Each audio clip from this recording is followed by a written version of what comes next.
बिस्मिल्लाहिर्रहमानिर्रहीम। अस्सलाम वालेकुम बच्चों, आज हम कहानी लिखना सीखेंगे कि कहानी कैसे लिखी जाती है और उसके लिए कौन सा तरीक़ाकार है जिसे हम अटेम्प्ट करके अच्छे मार्क्स हासिल कर सकते हैं। कहानी 5 नंबर का सवाल होता है आपके पेपर में, उर्दू के पेपर में।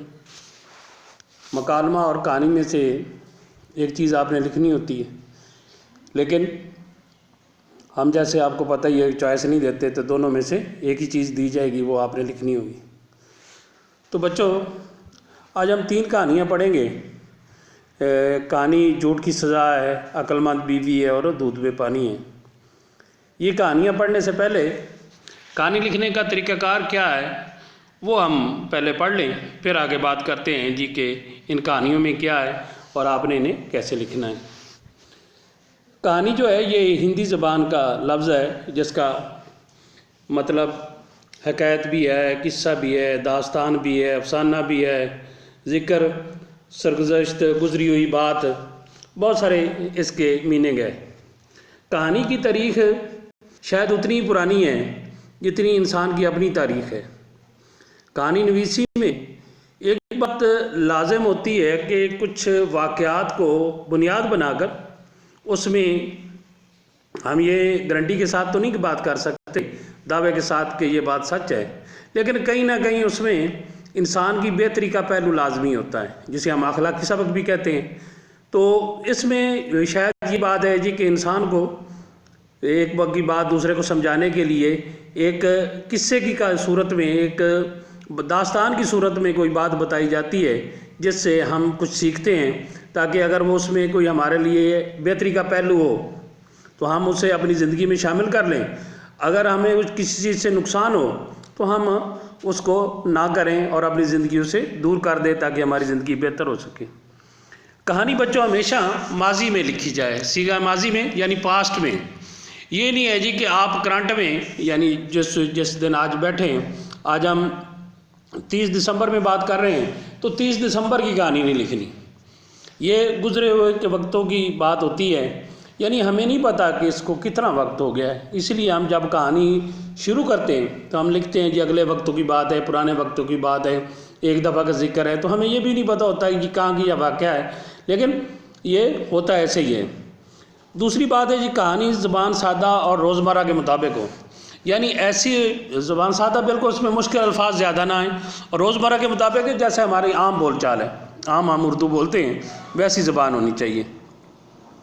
वाक़यात के तरतीब होनी चाहिए, रब्त और तसलसल हो, यानी जो पहले वाक़या है वो पहले हो, जो दूसरा है फिर दूसरा, फिर तीसरा, फिर चौथा, फिर पाँचवा।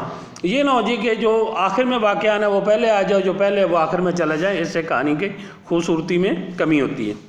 कहानी हमेशा पैराग्राफ में शक्ल के लिखी जाए। ये बार बार मैं पढ़ाते हुए आपको कहता हूँ कि पैराग्राफ तो हर चीज़ में बनाएं, कहानी में भी लाजमी बनाए। यानी पैराग्राफ ये है जी कि आपने पहली लाइन मार्जिन लाइन से थोड़ा सा आगे से शुरू करनी है, इसे पैराग्राफ कहते हैं, और मुख्तलिफ 3 या 4 पैराग्राफ में अपनी कहानी को लिखें। अच्छा, कहानी का अंदाज़ बयां ऐसा हो, कहानी ऐसी हो जी कि हकीकत नज़र आए, यानी आप ऐसी नज़र आए, ये ना हो जी कि ये सुनी सुनाई बात है जो ऐसी, यानी हकीकत का रंग हो जी कि ये वाकई जो वाक़या आप बयान कर रहे हैं वो हकीकत पे मबनी है। तो बच्चों, ये चंद चीज़ें थी जो आपने लाजमी मलूज़ खातिर रखनी है कहानी लिखते हुए। एक बात और भी है कि कहानी में ऊपर टॉप पे आप लिखेंगे जी आप कहानी कौन सी लिख रहे हैं, यानी कहानी का हेडिंग दे, कहानी झूठ की सज़ा। झूठ की सज़ा लिखने के बाद आप कहानी पैराग्राफ पहला बनाएंगे, दूसरा, तीसरा, और कहानी के बारे में एक सवाल किया जाता है कि ये कितनी होनी चाहिए। जो आपकी बुक में है वही बेहतर है, लेकिन अगर बात करते भी हैं तो 1 से 2 पेज से 1 पेज से कम नहीं होनी चाहिए और 2 पेज से ज़्यादा नहीं होना चाहिए, क्योंकि लंबी कहानी जो है वो अच्छी नहीं लगती। तो बहरहाल आप इसके लिए यही करें कि जो आपकी किताब में दे दी गई है बस आप उसी को याद करें, बड़े अच्छे से करें और उसी को लिखें, और इंशाल्लाह इससे हमारे बहुत सारे बच्चों के बोर्ड में भी पूरे नंबर भी आते हैं, और इंशाल्लाह आपके भी पूरे ही आएंगे। आज हम बात कर लेते हैं जी कहानी झूठ की सज़ा। इसमें आपने छोटी क्लासों में भी पढ़ा होगा जी कि एक गडरिया। हाँ, ये एक लफ्ज़ मैं बार बार नोट करता हूँ कि गदड़िया लफ्ज़ पढ़ते हैं आप लोग। पता नहीं आपको ये गदड़िया किसने पढ़ा दिया या कैसे आपने पढ़ लिया। बच्चों, ये गडरिया है। अगर आपको गडरिया लिखना नहीं आ रहा या प्रोनाउंसिएट करना यानी बोलना नहीं आ रहा, तो आप उसकी जगह पे चरवाया भी लिख सकते हैं। इसमें कोई ऐब वाली बात नहीं है। चरवाया बकरी चराने वाले को कहते हैं। तो हमने वही वाक़या बयान करना है कि एक दफ़ा जो है वो एक चरवाहा या गडरिया जो है बकरियाँ चराने जंगल में जाता है। वहाँ जाके उसे एक दिन शरारत सूझती है, तो वो शोर मचाना शुरू करता है कि शेर आया, शेर आया।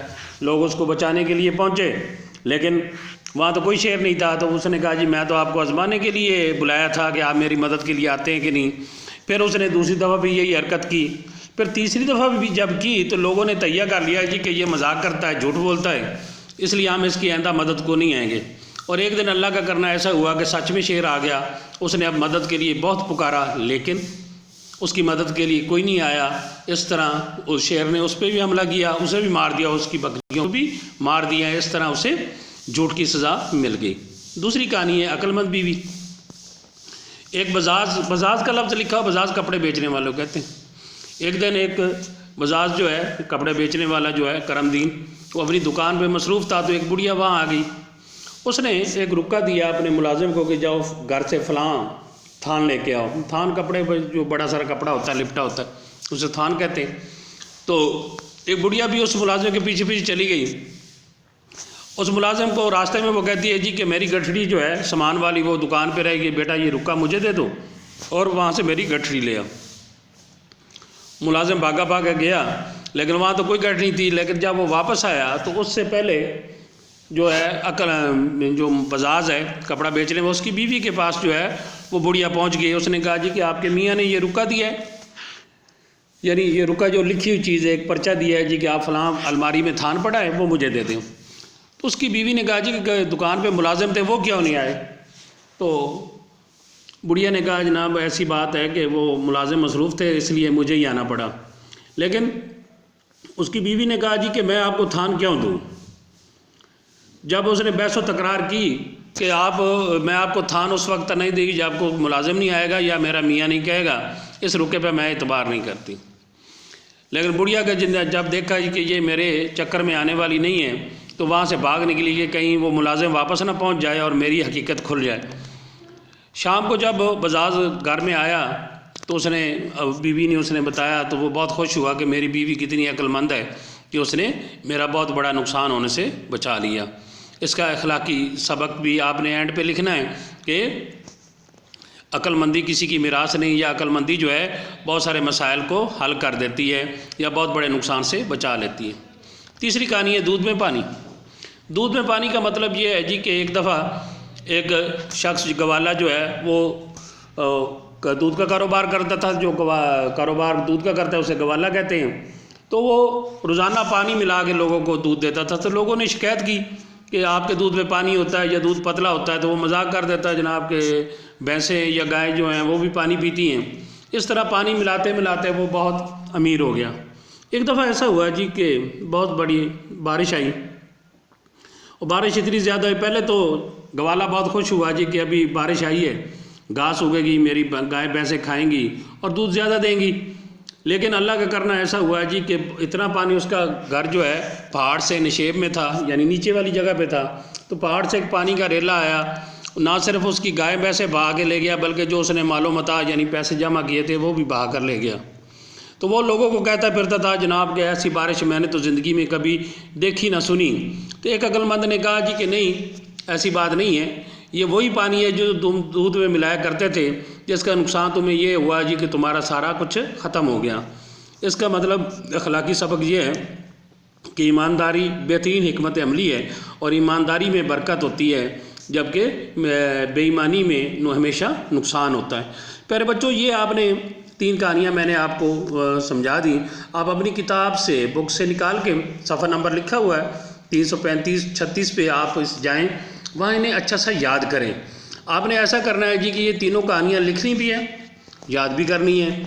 और कहानी जो झूठ की सज़ा है, इसका 31 दिसंबर यानी कल के दिन आपका जायज़ा होगा। पहले आप जायज़ा तैयार करें, ये कहानियाँ तीनों ही याद करनी है, लेकिन जायज़ा झूठ की सज़ा का है। आप जायज़ा भी लिखें, होमवर्क जो दिया जा रहा है वो भी लिखें। लिखने के बाद आप इसे जैसे स्कूल में आप काम करते हैं, हफ्ते वाले दिन आप ये स्कूल में भिजवा दें अपने रजिस्टर, इंशाल्लाह हम चेक करके आपको वापस भिजवा देंगे।